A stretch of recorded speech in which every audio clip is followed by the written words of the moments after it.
Wetlands Board to order. Could we have a roll call, please, Ms. Pearman? Here. Here. Mr. Gussman? Here. Mr. Apperson? Here. Mr. Dunn? Here. How about the minutes, folks? Anything you want to change, correct, add to? All right, this time we have a special occasion. Mr. Wolfson is going to introduce to us a new member of the state staff. Yes, sir. Mr. Chairman, members of the board, it's my pleasure to introduce Mr. Jeff Madden, who will be our VMRC representative for the near future. Allison Lay was promoted to territory on the Eastern Shore. Thank you, thank you. With the retirement of Hank Badger, he represented 3 generations of Badgers. Hank Badger worked for 42 years on the Eastern Shore. His father was the chief of the engineering and surveying, as was his grandfather. That's pretty cool. When you think about institutional memory, that's about it.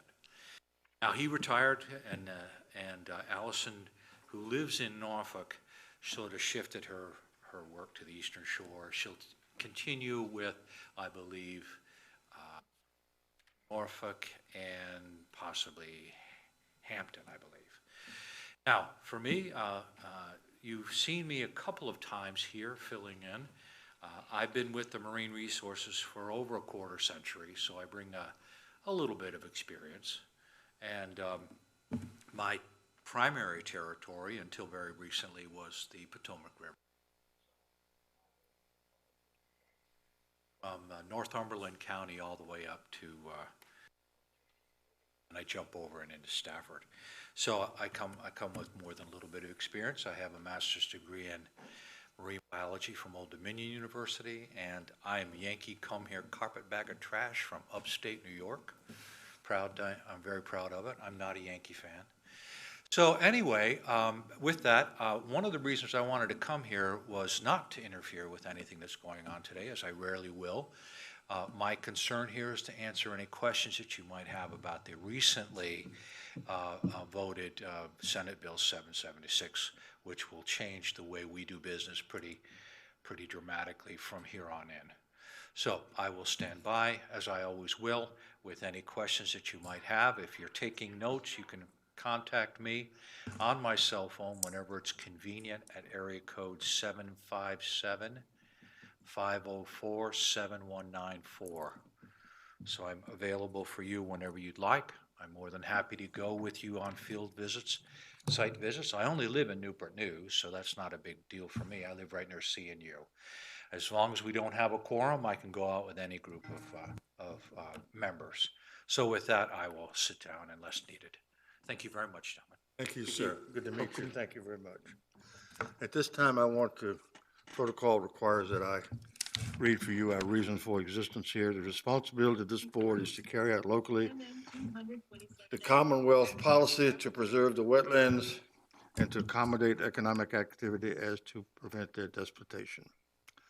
At this time, according to my itinerary, we will move to public hearings. And Mr. Long, I think you'll handle that, right? Okay.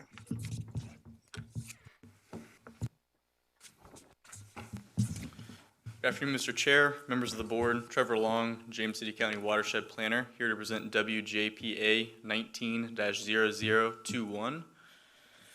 Ms. Carla Havens of Mid-Atlantic Resource Consulting has applied for a wetlands permit on behalf of Mr. David and Ms. Tanya Pegram to construct a pier on property located at 2711 Jolly Pond Road within the Gordon Creek watershed. The applicants have proposed the construction of a 175-foot pier that will traverse approximately 120 feet of vegetated marshlands. The proposed pier will be no less than 4 feet above the wetland substrate.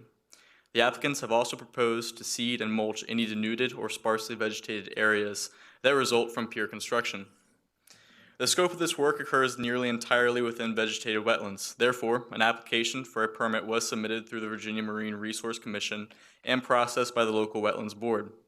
This board has requested that piers that are constructed over an extensive amount of vegetated wetlands come before it for a wetlands permit and be heard by this board. This permit request was heard and approved by the James City County Wetlands Board in May of 2019. Work did not commence under the scope of this project prior to the expiration date, nor had an extension request been submitted to the James City County Stormwater and Resource Protection Division, and it is for this reason that this permit request appears before the board again this evening. As published in the Virginia Register on July 11th, 2005, the revised Wetland Mitigation Compensation Policy and Supplemental Guidelines Regulation 4 VAC 20390-10, Virginia, as a Chesapeake Bay program partner, is committed to achieve a no net loss of existing wetlands acreage and function in the signatories' regulatory programs. In order for a proposed project to be authorized to impact wetlands and compensate for the wetland loss in some prescribed manner, the following three criteria must be met. All reasonable mitigative efforts, including alternative siting, which would eliminate or minimize wetland loss or disturbance, must be incorporated in the proposal. The proposal must clearly be water dependent in nature, and the proposal must demonstrate clearly its need to be in the wetlands and its overwhelmingly public and private benefits. If the proposed project cannot meet one or more of the above three criteria, the project must be denied or must occur in areas outside of the wetlands. Should it satisfy all three criteria, however, compensation for the wetland loss is required. The sequence of acceptable mitigation options should be as followed: on-site, off-site within the same watershed, a mitigation bank in the same watershed, or a payment in lieu of fee. If compensation is required, it should be a condition of this permit. Staff has reviewed this application against the mitigation policy and finds that this project meets the three criteria outlined in the policy, and there will be no loss of any vegetated tidal wetlands. Staff recommends approval of this application, and should the board wish to approve the application, staff suggests the following conditions be incorporated into approval. The applicant must obtain all other necessary local, state, and/or federal permits required for this project. A surety in the amount of $500 shall guarantee the no net loss wetland policy as outlined in 4 VAC 20-390-10. The surety shall be in a form acceptable to the James City County Attorney's Office, and a post-construction field visit shall be conducted to determine the extent, if any, of any wetland impacts. If it is determined that there are no wetland impacts that have occurred, the surety will be returned as soon as possible. If wetland impacts have been determined to have occurred, a suitable mitigation plan will be brought to the Wetlands Board for approval. All development activities located in the Special Flood Hazard Area shall comply with Article 6, Division 3, Floodplain Area Regulations of the James City County Zoning Ordinance and receive all required approvals and permits prior to the commencement of such activities. And a wetlands permit for this project shall expire on July 8th, 2021 if construction has not begun by that day, with an extension to this permit requested in writing to be submitted to the Stormwater and Resource Protection Division no later than May 27th, 2021, which is 6 weeks prior to the expiration date. I'll now provide a brief presentation. I'm sorry, we don't have Chromebooks this evening. There are some technical changes occurring. Again, the applicant request is to construct a pier over vegetated tidal wetlands at 2711 Jolly Pond Road. As outlined here in blue, the parcel property does fall within the Gordon Creek watershed.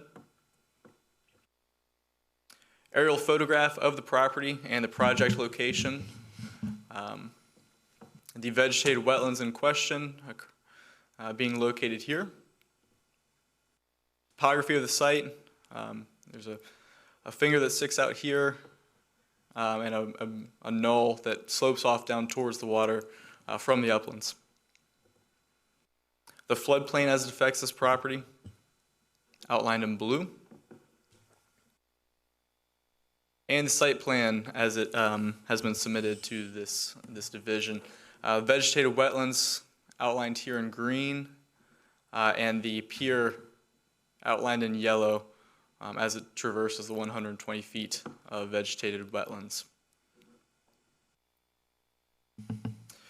Some photographs from the 2019 site visit, looking out over towards the pier in the right-hand corner here.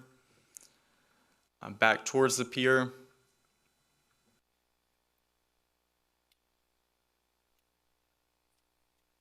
You're extending over these vegetated wetlands past the tree line here. The 2020 photos show the vegetated wetlands much better. The approximate location of this pier.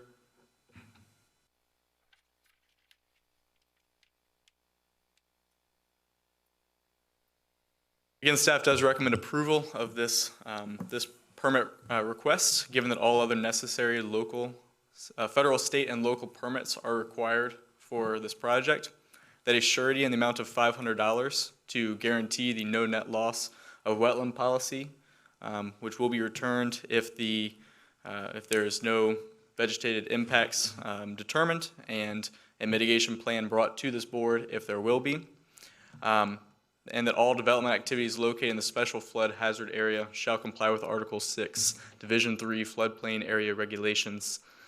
And that this wetlands permit shall expire on July 8th, 2021, if construction is not begun by that date, with written request for an extension be submitted to this department no later than May 27th. I'd be happy to answer any questions that the board may have at this time. Thank you for your time. Just a note on your very last condition, there was a typo, so don't cut and paste that into the permit. Yes, It sir. should be 2021, not 2020. Just also a question on the surety. You said to ensure no net loss. I mean, we're protecting against the method of construction. Do we know what that is?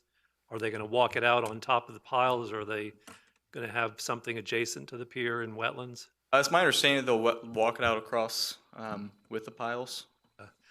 And then the lead on or follow on to that is at $19 a square foot for tidal compensation, that covers roughly 26 square feet of impact. So just a point made. Thank you. Not arguing for it to be higher, it's just all you're going to get is 26 square feet. Just a follow-on that question about the pier construction. Is the access from the land or from the water? From land. Okay, and, okay.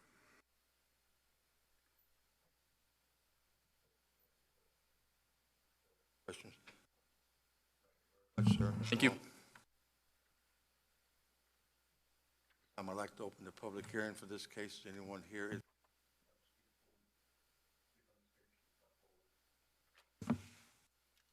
One, we will close the public hearing.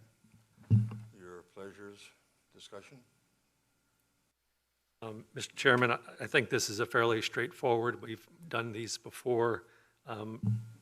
Even though I was hesitant to support this policy when it was originally reviewed, this is a fairly extensive tidal vegetated wetland on a nice creek, so I support moving forward with the request. I'd like to make a motion to adopt the resolution to grant the permit for Wetlands Board case WJPA 19-0021. Roll call, please. Mr. Chairman. Mr. Roadley? Yes. Mr. O'Brien? Yes. Mr. Gussman? Yes. Mr. Apperson? Yes. Mr. Dunn? Yes. All right, thank you. According to my itinerary, that's the only case we have. The board considerations, anyone have anything they would like to say, bring up? Listen, go right ahead. The case before you tonight brings up a problem that this board has dealt with in the past when wetland permits expire and the VMRC permit and the core permits are still valid. In doing a little bit of research about how the one-year expiration date came about, I did not get a satisfactory answer. I would leave it to this board to perhaps develop or direct staff to further or make the expiration dates coincide with VMRC permits, which is typically our 3-year period. And it's my recollection, Mike, that the code really just specifies they have to be date specific, doesn't specify that they have any period of time. That's my understanding.